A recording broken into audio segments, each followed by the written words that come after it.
I taught 100 kids this one skill that if you learn it, you're almost guaranteed to make your first million. I've gone from dead broke at 24 to a millionaire at 27, and today I help business owners generate millions for themselves. In fact, I've helped over 10,000 business owners around the world get rich, but I'm on a mission to make young millionaires. So I'm gonna take you behind the scenes and show you how to make millions, even if you're starting from nothing. Now, this one skill will make you a millionaire, but there's also 3 other skills that if you stack them, it's a guarantee. The first skill is sales and persuasion. A business is started the moment you sell something to a stranger. Not before, not getting ready, not registering your incorporation, not setting up your Stripe account, not getting the website ready, not setting up your Instagram. The moment a stranger buys from you, the business is started. Now, there's only 3 S's of selling that if you understand, you're able to get somebody to part with their money, which is wild and awesome the first time you do it. The first point is that the first sale starts with yourself. You ever talk to somebody and they're saying all the right things, but you know damn well they don't believe in themselves? Yes. Yeah, their eyes are twitchy, or they're too aggressive, or they're like, it's almost like they're reading from a script, and it feels like it's not real. Whereas other people, when they talk, they don't even have to talk fast. They don't have to use big words. They don't have to be aggressive in their ask. They just talk with a level of confidence and certainty, and you go, oh, that person believes in what they're talking about. Does that make sense? Say yes. Yes. See, when I'm talking to somebody about what they sell and I look them in the eyes, it's not do I believe you, it's do I believe you believe in what you're saying. I can tell, and if I feel you haven't sold yourself, I'm not buying. The second is signal, your body language, how you show up. Have you ever talked to somebody and they can't even look you in the eyes? As soon as I look somebody in the eye and they look away, especially if they're a salesperson, I just see somebody that's not confident in themselves, hence they're not confident in the product and they're not confident in the ability to service the sale. Anytime you buy something from somebody, you're asking yourself, will this person take care of me after the sale? So if you want to go door to door, like I said, if I'm standing like this in somebody's door, versus like this, what do you think that communicates? This feels pushy, right? Imagine you open the door and there's a person like this. Hey, I'm just asking about your gutters or, the painting in your house. You're gonna be like, yo, like, get out of my yard. Versus I go, knock, knock, and as soon as I knock, knock, I take a step back and I'm looking away. They open up the door, I'm doing this, and I just like, oh, I didn't even think you're gonna be home. Hey, my name's Dan. I was just noticing and then you get a coffee cup and they're like, oh, this is just a person in the neighborhood. They're trying to help me out. Way different communication. If you just show up with a coffee cup, you all of a sudden communicate to the person that you're chill, you're relaxed, you're just walking around trying to help people out, not sure if you're a fit. That style with that coffee cup will make you more money. And most people don't realize how they're signaling to a buyer that they're not serious. The third is secure. You have to get a commitment. Most people do all the work, literally the whole conversation, and never ask for the sale. First sales call, I get on a sales call and I'm selling. And I've got like my outline, okay? Start here, then I go there, then I go there, then I go there, then I go there, okay? So I feel like I've listened to a bunch of CDs and I've taught myself how to sell and I'm really excited. So I do the thing. Hey, tell me about your situation. They're talking. Oh my God, they're talking. It's so great. Okay. Then I go, well, tell me more about that pain. That sounds hard. Tell me about that. And they're like, oh yeah, it is hard. And I'm like, okay, now they're telling me about their problem. Then I say, well, what made you decide to reach out? Now they're selling them on me and why they reached out. Oh my God, this is so good. And then I go, well, where do you want to go from here? And they go, well, how does it work working with your software? And I go, oh, geez, they asked me about my software. And I tell them about the software. And I go, does that sound good? And they that's great. And guess what I do? I get too excited, I get nervous, and I'm scared. What do I forget to do? Ask for the order. Do you know most salespeople are scared to ask for the sale? Why? Because they don't want the no. If I never ask you, you never say no, I can't be rejected. I have a guy in one of my companies on the sales team, and every time you look at the leaderboard, this guy does 3 times more than everybody else. And everybody that sees the leaderboard goes, hey, what makes that guy special? I'll tell you. Yeah, he's good. He follows the process, but he just makes more offers. I think most people reject themselves before the buyer ever rejects them. If you don't learn the 3 S's, you'll always be wondering, what does it look like to actually build a real business? Now that's the first skill, but you need 2 more before you get to stack it with the master skill. Which brings us to the second skill, public speaking and communication. People see me talk and they see this confident, clear, concise person. They go, hey man, how did you learn to speak? You're so good at it. My first talk was a complete mess. You can literally go on YouTube and search my name and find me on a dark stage. I didn't even make sense to me. I'm watching that going, what was I thinking? I need you to understand, we all start horrible. Gonna cut. Oh. Jordan on the move, baseline left. Huh? Oh no! The only difference is how fast can you get good. Jordan with 2 seconds to go, puts it up and scores at the buzzer. Michael Jordan. In the air, shows up. Your ability to communicate clearly and concisely will open more doors than your degree ever will. When I'm teaching my friends on how to communicate and speak, these are 3 steps that I teach every time so they speak like a pro. The first one is you gotta embrace the nerves. I will tell you, before I shoot videos, I shoot reels, I go on stage, I literally get nervous. Why? Because I care. I always go, hey Dan, just serve, man. Just like be here, be with the people. Here's the kicker though. Don't make it about you, make it about the audience. All the hard work's done. You know, you got invited to speak. You're on the stage. Maybe you got paid. Let's just deliver. And when you embrace those nerves and make it about the audience and not about yourself, all of a sudden that energy is felt by people. The second area is know your shit. I can't tell you the amount of times I see people nervous, stumbling, turn red, freaking out. Why? They're talking about stuff they've never done. And you don't have to be further along. It's not like you can't teach a millionaire how to improve their marketing if you're not a millionaire. But there needs to be something you've done within that area of marketing that is impressive and that will teach that person. Ideally, it comes on the back end of volume, 10,000 hours type of stuff. There's reps required. Can you imagine somebody saying, I didn't make the NBA and I only shot like 10 free throws a month? Okay, Steph Curry, does anybody know how many free throws he shoots before a game every time, 100% of the time? Does anybody know that number? It's 500. Okay? Like if you listen to Kobe and his practices, he would do 3 a days. He realized if I wake up early, I could practice at 4 in the morning, then go back with the family, recover, go back, practice again at like noon, and then go back and meet up with the team at 4 and practice again. Well, everybody else is doing 1, he's doing 3. I'm gonna say this so that you guys really understand it. Like listen to my words, because as I share it, you might not hear it, so pay attention. Winners lose more than losers. And to the parents, if you're watching the live feed, let your kids fail or they'll become losers. If you know your shit and you practice, it's hard to mess it up. The last one, number 3, is tell stories, not facts. You've probably heard this quote that nobody's gonna remember what you said, they're gonna remember how you made them feel. What I've seen the best of the best do when it comes to speaking communication is they tell stories. They tell emotional, heartfelt stories. Now, not just any story, this is the kicker. They tell the story that explains to the audience why they know that information. They use the story to connect with the audience, to have them self-reflect on their journey and where they're at in that process.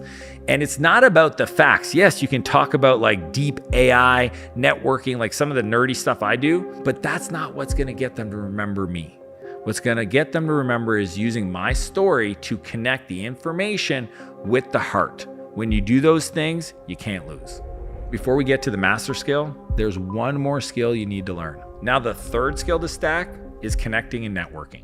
I believe that your life is a byproduct of your environment, and the people in your environment are gonna dictate your success. When I was in my early 30s and I moved back to my hometown where I grew up, but I didn't know other millionaires. I had to do the work to reestablish my network. I was coming back from living in San Francisco, where you can't throw a rock and not hit other successful tech entrepreneurs. I couldn't even tell you one successful person in my hometown other than my brother and my best friends, because I just was disconnected. So here's what I did.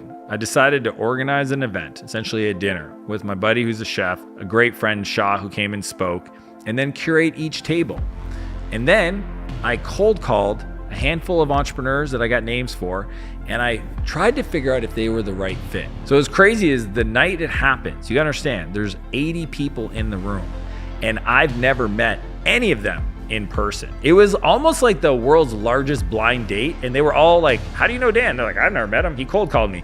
It was wild, but I will tell you, that night, that event, having moved back from San Francisco, not knowing anybody, established my relationships in that city. And those people went on to be people I invested in their businesses with, I partnered with in business, I did play dates with my kids, or traveled the world with. And it's available to everybody, no matter how small your town is. If you're the smartest person in the room, you're in the wrong room. So when young people ask me how to upgrade your network, this is exactly what I tell them. First off, think of events.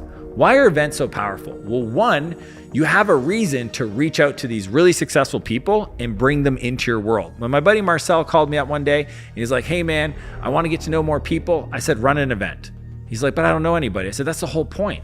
You have a platform you create, which is a stage. You invite them to speak on it, which gives them a reason to show up. You're the one that coordinates the conversation with that person so you get to know them. Then you use that person speaking to go recruit people to come listen, which is a wildly productive strategy. See, when I moved to San Francisco and I was asking myself, who is the person that knows all the people I want to meet? It occurred to me that the event organizers, they were the center of the hub. They knew all the speakers, they knew all the people, and they weren't being harassed every day by people on social media because they have big audiences. Most of these organizers didn't have a lot of people who even knew who they were.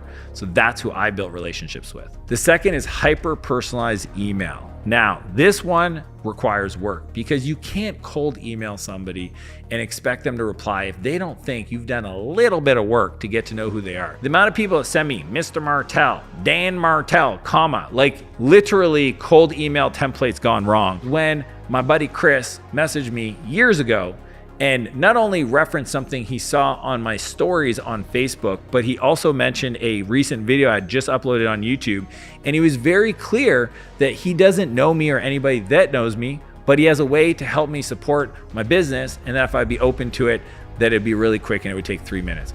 I replied and said, shoot the video, send it over. These hyper-personalized emails are so powerful. Chris not only delivered on his promise, he's made me tens of millions of dollars and is still somebody that is in my life. He actually helped me edit my book, Buy Back Your Time, which is wild. How are you gonna stand out amongst all the emails? What are you gonna do to make it seem like you took the time and the effort to actually get to know the person you're messaging? If you want my email template for cold emailing people, just find me on Instagram and just message me the word YouTube cold email, and I'll send it to you, because in it talks about how do you mention something recent in their life that makes it look hyper personalized and relevant. And the second thing is, how do you do an ask that is so simple that gets the person to almost guarantee they give you a reply? Now, the third is similar to one, which is host a meetup, but I do these all the time virtually. So for example, I'm building out my AI venture studio, Martel Ventures, and my only goal is to connect with other people in the AI space. So all I do is I scroll on Instagram, scroll on TikTok, I identify people talking about this stuff, and I invite them to a meetup. It's essentially a Zoom lunch meeting. I call it the AI Expert Roundtable. Everybody introduces themselves, they talk about what they're working on, what's good, what's bad, and everybody else tries to just be helpful. It's super informal, super easy, and anybody can run them. I actually have my team run them. I just show up as an attendee. It makes it a lot of fun for me, and I can do it no matter where I'm traveling. Now that you've learned sales, public speaking, and networking, there's one master skill that if you learn, you're guaranteed to make millions. The final, most important skill is content creation and storytelling. What's wild is most people are new to me in the last 16 months, but I've been doing YouTube religiously for almost 10 years. And I finally hit 1 million subscribers. It took 8 years to get to 100K, and then things ramped up because I realized content creation, building my personal brand, and learning how to communicate better, tell stories, is the future.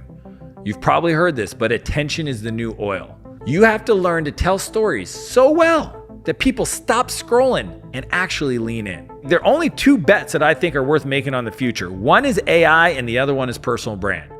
So understanding this fourth master skill takes the rest of them and amplifies it. So when I'm teaching this to young millionaires, I always start with study the best so that you can make your social media feed a masterclass and a university of growth. I want to learn about AI. Oh, my favorite topic. What passion topic do you like? What are you passionate about? fighting. Okay, look at this. AI UFC. Look at that. This guy's using AI to create UFC fighters. So then what you do is you go and you go FYP, FYP. By doing that, I told the algorithm, I like that, send me more. You're gonna do it. Pick this guy. This guy looks like he's talking about stuff. What's he talking about? ChatGPT predicts UFC. That's cool. That's cool. Wouldn't you want to know how to do that? Okay, now go to his comments and then type FYP, For You page. So what that does is it tells the algorithm that you want to receive more content like this. So next time you go on TikTok, guess what you're gonna get? You're gonna learn AI by going on social media. Do you like going on social media? So do I. But I don't like to waste my time. I wanna learn stuff that's gonna help my future. So now you go do a thing you like to do, and while you're doing it, you're learning cool stuff. Cool? Awesome question. The second is you gotta create daily. Most people can't be consistent, so just creating daily sets you apart from everybody else. It's about volume over perfection, and the more you iterate and learn, not just repeat, because that's what most people do, is how you will learn faster than most. Trust me, it doesn't take a long time to get good. You just have to start to get good. The third area is about getting feedback. Does anybody know Jimmy's YouTube name? Mr. Beast. There we go. You guys all know Jimmy, that's good. Mr. Beast today, I think is mid-20s, and is one of the first $1 billion YouTubers. If you didn't know that, he's a billionaire, he's a YouTuber. What I love about Mr. Beast is the fact that he started, I think at 11 years old, and posted 100 videos. What's up, guys? What's up, guys? I'm recording on my phone. Anyways, but he literally published and published and published and didn't have any traction. Didn't have, like some of the people today come out of nowhere and all of a sudden they have 100,000 subscribers, right? Sam Sulek, if anybody's in the fitness space, literally blew up, million subs, million views per video. Mr. Beast doesn't have that story. He has the normal story. So you might see me today and go, damn, that's cool, bro, million, wow. But are you willing to do what I've done? Are you willing to do what Mr. Beast did? He published, he published, he published, he tried things, it didn't work, he kept trying, he became addicted, he became obsessed, he went all in. And if you're not willing to do the reps, you're not gonna get the results, okay? Reps equal results. Does that make sense? Say yes? Yes.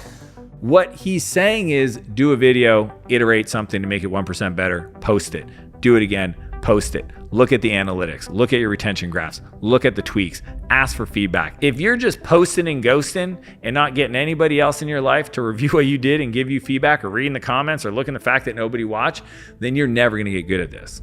The fourth is pick one format. Most people make the mistake of doing all things at the same time and they get overwhelmed and they can't be consistent and they can't find the time to edit the videos and tweak the content. It's crazy. Just pick one format, long form, short form, carousel posts, podcasts. It could be tweets. Just choose the one that you know you would love to do and you would do it for a really long period of time. My philosophy is dedicate a decade. If you give me 10 years of posting, learning how to tell stories, being a content creator, and you go all in, I guarantee on the backside of that, you will have $1 million in your bank account. Now, if you want to learn how to build a business that runs itself, click the video and I'll see you on the other side.